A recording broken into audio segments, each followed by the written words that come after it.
आज हम लोग उप सहसंयोजक यौगिकों या संकुल यौगिकों का नामकरण IUPAC पद्धति के द्वारा कैसे किया जाता है उसके बारे में अध्ययन करेंगे।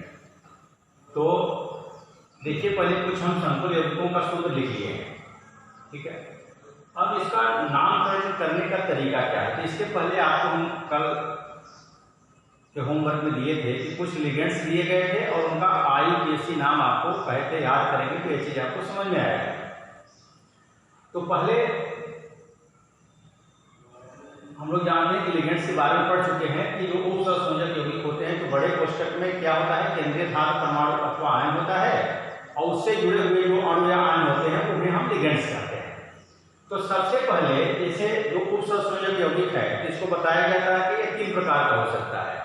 कुछ ऐसे उप सहसंयोजक यौगिक हो सकते हैं जिनमें संकुल आयन जो है धनावेशित हो सकता है, कुछ ऐसे हो सकते हैं जिनमें संकुल आयन वो ऋणावेशित हो सकता है, और कुछ ऐसे हो सकते हैं कि जिस पर कोई आवेश नहीं होगा, मतलब उदासीन उप सहसंयोजक यौगिक होंगे, मन उस पर जो संकुल होगा उस पर किसी प्रकार का आवेश नहीं होगा। तो आप देखिए, ये देखिए बड़े कोष्ठक के अंदर देखिए एक चीज लिखा हुआ है। तो बड़े कोष्ठक के अंदर ये आपका लिखा हुआ है, तो इस पर मान के चलिए कि इस पर कोई आवेश यहाँ पर नहीं होगा, ठीक है। मतलब ये उदासीन आपका उप सहसंयोजक यौगिक है। ये आप देखिए, ये भी आप देखिए बड़े कोष्ठक के अंदर जो लिखा हुआ है इस पर किसी प्रकार का आवेश नहीं है, तो हम कहेंगे कि ये उदासीन है, आपका उदासीन उप सहसंयोजक यौगिक है। यहाँ पर आप देखें कि बड़े कोष्ठक के पहले ये आपका पोटेशियम मतलब क्या है, पहला और दूसरा जो है अगर इसको हम जल में घोलेंगे तो किसी प्रकार का आयन प्राप्त नहीं होगा। लेकिन देखिए तीसरे वाले को जो लिखा हुआ है, अगर इसको हम जल में घोलेंगे तो 2 प्रकार के आयन प्राप्त होंगे। एक तो आपका पोटेशियम आयन प्राप्त होगा और एक आपका जो है जो आपका जो संकुल यहाँ पर जो उप सहसंयोजक परिसर है तो इस पर जो है आवेश, मतलब जो संकुल है आपका उस पर जो है ये ऋण आवेश यहाँ पर प्राप्त होगा। मतलब जो बड़े कोष्ठक के पहले अगर कोई चीज लिखा हुआ है तो ये आपका धनावेशित है, तो ये आपका संकुल आयन उस समय क्या हो जाएगा, ऋणावेशित हो जाएगा। ध्यान रखिए, ये संकुल आयन कब ऋणावेशित होगा, कब धनावेशित होगा, इसको थोड़ा सा ध्यान से समझेंगे तो आपको नामकरण करने में सुविधा होगी। देखिए, इस पहले वाले में बड़े कोष्ठक के न तो पहले कोई चीज लिखा है न तो बाद में कोई चीज लिखा है, मतलब इस पर किसी प्रकार का आवेश नहीं है, मतलब ये उदासीन है। इस पर भी वही चीज है दूसरे वाले में भी, लेकिन तीसरे वाले में अगर बड़े कोष्ठक के पहले कोई चीज है मतलब वो धनावेशित है तो उसमें संकुल आयन क्या हो जाएगा, ऋणावेशित हो जाएगा, है कि नहीं। उसी प्रकार से देखिए पहले जो लिखा है धनावेशित है, सोडियम धनावेशित होता है तो संकुल आयन क्या हो जाएगा, ऋणावेशित हो जाएगा। यहाँ पर आप देखिएगा, यहाँ पर सीधे केवल हाँ एक 5वें में देखेंगे, एक सीधे देखिए यहाँ पर धन आवेश यहाँ पर लिखा हुआ है, सॉरी ये जो कॉपर है वो अंदर होना चाहिए, कॉपर बाहर लिख दिया गया है, यहाँ पर कॉपर को अंदर लिखना है। ये आपका कॉपर है, इसको बड़े कोष्ठक। अब देखिए यहाँ पर संकुल आयन पर सीधे धनावेश लिखा हुआ है, मतलब ये धनावेशित है। ये देखिएगा, ये संकुल आयन पहले है, ये जो आपका उप सहसंयोजक परिसर है, उसके बाद देखिए Cl लिखा हुआ है, Cl2 लिखा हुआ है। तो मतलब क्या है, ये जो संकुल आयन है वो धनावेशित होगा, ये जो Cl है आपका ऋणावेशित होगा। बात समझ आ गई। देखिए यहाँ पर क्या था, बड़े कोष्ठक के पहले जो लिखा था वो धनावेशित था, तो संकुल आयन क्या हो गया, ऋणावेशित हो गया। ये पहले आपका जो उप सहसंयोजक परिसर है उसके बाद Cl लिखा है, मतलब कि जो संकुल आयन होगा वो धनावेशित होगा और ये जो बाद वाला Cl है आपका ऋणावेशित होगा, ठीक है। और इसको तो ऋणावेश है। तो सबसे पहले हमको ये ध्यान रखना है कि नामकरण करते समय अगर मान लीजिए कोई संकुल आयन धनावेशित है या ऋणावेशित है, मतलब किसी भी उप सहसंयोजक यौगिक में अगर धनावेश और ऋणावेश दोनों है तो पहले हम धनावेश भाग का जो है पहले नामकरण करते हैं और ऋणावेश वाले भाग को जो है हम बाद में लिखते हैं। और अगर उदासीन है तो जैसे अभी नियम बताया गया है उसको हम लोग लिखेंगे। तो देखिए, अगर मान लीजिए उदासीन आपका उप सहसंयोजक यौगिक है तो इसमें 2 चीजें केवल होंगी, एक आपका क्या होगा, केंद्रीय धातु परमाणु का आयन होगा और आपका लिगेंड्स होगा। तो सबसे पहले हम लिगेंड्स का नाम लिखते हैं और उसके बाद जो है धातु लिखते हैं, धातु का नाम लिखते हैं। और सबसे बड़ी प्रमुख बात यहाँ पर है कि पहले हमको यह निकालना पड़ेगा कि जो यहाँ पर जो निकिल या केंद्रीय धातु जो है उसकी ऑक्सीकरण संख्या कितनी है। ठीक है, तो ऑक्सीकरण संख्या निकालना बहुत ही जरूरी है। जब तक ऑक्सीकरण संख्या नहीं निकालेंगे तब तक हम उसका नामकरण नहीं कर सकते। अब देखिए जैसे इसका ऑक्सीकरण संख्या निकालना हो तो इसके आधार पर देखिए कार्बन मोनोऑक्साइड है, कार्बन मोनोऑक्साइड उदासीन अणु होता है, तो किसी भी अणु की ऑक्सीकरण संख्या 0 होता है। इसके सापेक्ष अगर निकिल का निकालेंगे तो निकिल का 0 आएगा। देखिए x + 0 = 0, तो मतलब निकिल की ऑक्सीकरण संख्या यहाँ पर 0 होगा। अब इसका नामकरण करते समय देखिएगा क्या करेंगे। देखिए ये संख्या 4 है, जिसको बोलते हैं टेट्रा। टेट्रा और CO का बताया गया है कि CO अगर आपका लिगेंड्स है तो उसका नामकरण क्या होगा, कार्बोनिल, टेट्रा कार्बोनिल।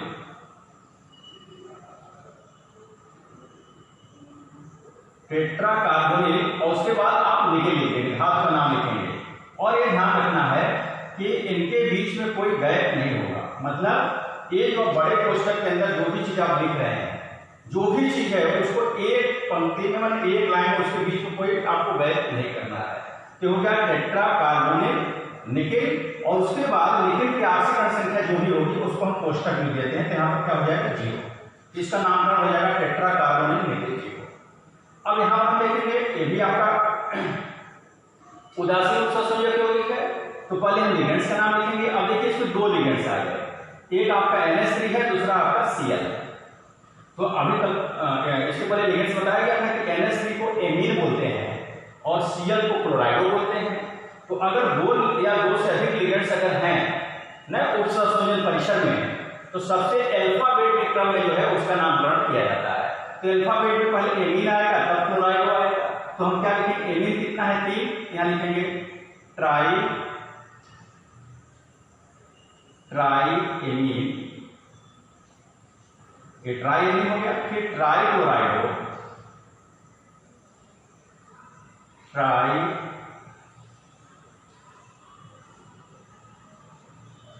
क्लोराइडो एक साथ रहेगा पूरा, ट्राई क्लोराइडो। ठीक है, उसके बाद कोबाल्ट, एक ही लिखेंगे कोबाल्ट। अब यहां पर कोबाल्ट की ऑक्सीकरण संख्या, अब देखिए कोबाल्ट का अगर हम x मान लें, देखिए कोबाल्ट का x मान लें, अमोनिया अणु है उसका 0 हो जाएगा और Cl का -1 होता है। तो यहाँ पर क्या हो जाएगा, एक Cl का -1 है, 3 क्या 3 ऋण 3, तो x + 0 ऋण 3 = 0 और ऋण 3 का अपने पक्षांतर करेंगे तो x का मान आपका 3 आ जाएगा। यहाँ पर आपका लिखेंगे थर्ड, रोमन अंक लिखना है थर्ड यहाँ पर, क्यों, क्योंकि कोबाल्ट की ऑक्सीकरण संख्या +3 आएगा, इसलिए यहाँ पर जब भी धातु का नाम आएगा तुरंत उसके बाद ऑक्सीकरण संख्या लिखा जाता है। फिर यहाँ देखिए अभी बताया गया कि ये उपसंयोजन परिसर है, उसके पहले ये चीज है, ये आपका क्या होगा, ये आपका धनावेशित भाग होगा। कभी कहा गया कि धनावेशित भाग को पहले लिखेंगे, तो एक पोटेशियम क्या होगा, धनावेशित होगा, और संकुल आयन क्या होगा, ऋणावेशित होगा। तो पहले धनावेशित का नाम लिखेंगे, फिर तब ऋणावेशित भाग का नाम लिखेंगे। तो अब यहाँ पर ध्यान रखिए, जैसे यहाँ पर बड़े कोष्ठक पहले जो संख्या है K4 हो चाहे K2 हो, तो इसमें टेट्रा या डाई नहीं लगाएंगे, खाली हम उस तत्व का नाम लिख देंगे। जैसे आपका K को पोटेशियम बोलते हैं, पोटेशियम, टेट्रा पोटेशियम नहीं बोलेंगे, तो खाली क्या लिखेंगे यहाँ पर पोटेशियम। ये क्या हो गया, धनावेशित भाग, ध्यान रखेंगे। और संकुल आयन क्या है, ऋणावेशित भाग। तो धनावेशित भाग और ऋणावेशित भाग के नाम के बीच में थोड़ा सा गैप रहना चाहिए। तो पोटेशियम हो गया, फिर हम ऋणावेशित भाग का नाम लिखेंगे। Cl को साइनाइडो कहा जाता है और 6 जो रह जाए तो हेक्सा कहा जाता है। तो क्या हो जाएगा, हेक्सा साइनाइडो, यहां लिखेंगे हेक्सा साइनाइडो। ठीक है, और उसको ध्यान रखेंगे अगर संकुल आयन ऋणावेशित है, कभी कहा गया कि धनावेशित भाग है तो संकुल आयन क्या होगा, ऋणावेशित भाग होगा। तो ऋणावेशित भाग संकुल आयन ऋणावेशित है तो धातु के नाम में 8 जोड़ा जाता है, 8। तो 8 जैसे इसको या आयरन को फेरम कहा जाता है, तो इसका नाम हो जाएगा फेरेट। अगर मान लीजिए धनावेशित भाग होता तो हम इसको खाली आयरन लिखते, लेकिन इसमें 8 जोड़ना है तो आयरनेट नहीं लिखा जाता, इसको लिखेंगे फेरेट। तो आयरन को Fe लिखा है, इसको लिखेंगे फेरेट। क्यों, क्योंकि संकुल आयन आपका ऋणावेशित भाग है, फेरेट। और उसके बाद जो आयरन की ऑक्सीकरण संख्या यहाँ पर आएगा, तो आयरन की ऑक्सीकरण संख्या कितना है देखिए Cn पर 1 माइनस होता है तो 6 या 6 ऋण 6, और पोटेशियम का +1 होता है तो 4 या धन 4, +4 और ऋण 6, ऋण 2 और ऋण 2 का उधर पक्षांतर कर देंगे तो +2 हो जाएगा, मतलब इसका 2 आएगा तो यहाँ पर क्या लिख देंगे सेकेंड, कि इसका नाम हो जाएगा पोटेशियम हेक्सासाइनाइडोफेरेट सेकेंड, ऐसा पढ़ेंगे। फिर देखिए इसमें जैसे ये वाला है वैसे यहाँ भी है, यहाँ सोडियम है तो यहाँ पर सोडियम लिख देंगे, सोडियम हो गया, धनावेशित भाग हो गया, और ये आपका ऋणावेशित भाग, यहाँ 6 था तो हेक्सा बोलते हैं, यहाँ 4 है तो टेट्रा बोलेंगे, और दोनों के बीच में धनावेशित भाग और ऋणावेशित भाग के बीच में जो है थोड़ा सा गैप रखेंगे तो टेट्रा साइनाइडो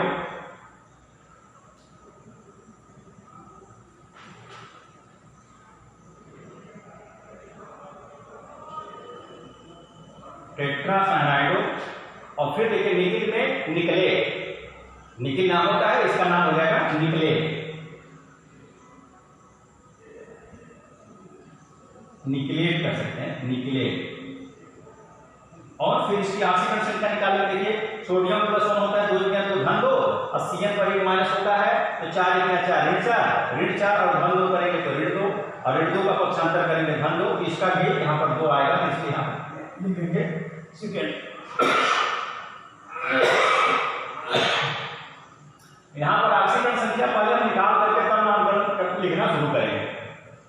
अब देखिए ये आपका संकुलायन क्या है, धनावेशित भाग है, तो धनावेशित भाग है तो सीधे देखिए इसका नामकरण कैसे करेंगे, पहले लिगेंड्स का नाम लिखेंगे टेट्रा, 4 है तो टेट्रा, टेट्रा एमीन, अमोनिया को एमीन कहा जाता है, टेट्रा एमीन, और अगर संकुलायन धनावेशित है तो इसमें 8 नहीं जोड़ा जाएगा, सीधे सीधे धातु का नाम लिखा जाएगा, तो क्या है कापर है तो टेट्रा एमीन कापर।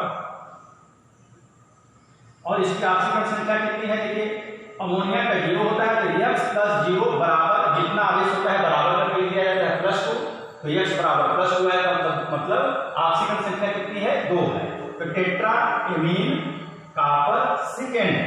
और कोई आयन है, देखिए इसके पहले कोई आयन, इस पर कोई आवेश दिखाई नहीं दे रहा था, अगर ये आयन है तो लास्ट में हम आयन ही लिखेंगे, चाहे धनावेशित हो चाहे वो ऋणावेशित हो, लास्ट में आयन लिखा जाएगा।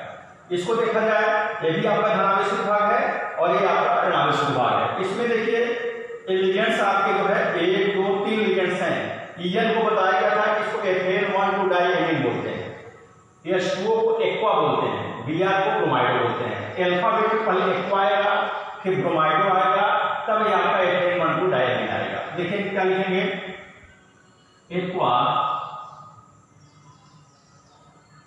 एक्वा, फिर क्या आ जाएगा ब्रोमाइडो, एक साथ लिखना है, पोस्टर के अंदर जो भी चीज है उसको एक लाइन में आपको लिखना है, गैप नहीं छोड़ना है, ब्रोमाइडो।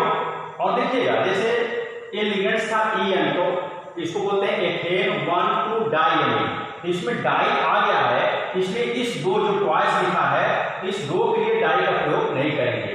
तो अगर किसी लिगेंड्स में डाई ट्राई ये सब चीज आ चुका है नाम, तो अगर यहाँ पर कोष्टक बंद करने के बाद 2 है तो डाई में लेकर के यहाँ पर 20 लिखते हैं, अगर 3 आएगा तो उसको ट्रिस कहेंगे, अगर 4 यहाँ पर आ जाएगा तो टेट्राकिस कहेंगे, 5 आएगा तो पेंटाकिस कहेंगे। इस प्रकार से इसको क्या कहेंगे 20, और उसके बाद इसका जो नाम है इसको कोष्टक में कर देंगे, क्या है नाम, EN को क्या बोलते हैं एथेन 1,2 डाइएमीन, डाइएमीन कोष्टक बंद कर दीजिएगा। देखिए हो गया एक्वा ब्रोमाइडो 20 1,2 एथेन 1,2 डाइएमीन, और उसके बाद कोबाल्ट, उसके बाद क्या लिख देंगे कोबाल्ट, और इसकी ऑक्सीकरण संख्या कितनी है तो देख लें। देखिए ये आपका उदासीन अणु है 0, ये भी जल आपका उदासीन अणु है 0, ये 0 0 हो गया, Br पर 1 माइनस होता है, Cl पर 1 माइनस होता है, तो 2 है तो 2 क्या, तो ऋण 2 ऋण 1 ऋण 3, और ऋण 3 का पक्षांतर करेंगे धन 3, मतलब 3 आएगा, तो कोबाल्ट हार्ड कर देंगे। और उसके बाद देखिए जो Cl2 आया है, तो बताया था ना कि कोष्टक के पहले या बाद में होगा, जो अगर संख्या है तो डाई या ट्राई नहीं लिखा जाता, सीधे सीधे क्लोराइड, Cl को क्लोराइड बोलते हैं, सामान्य नाम इसका क्या है क्लोराइड।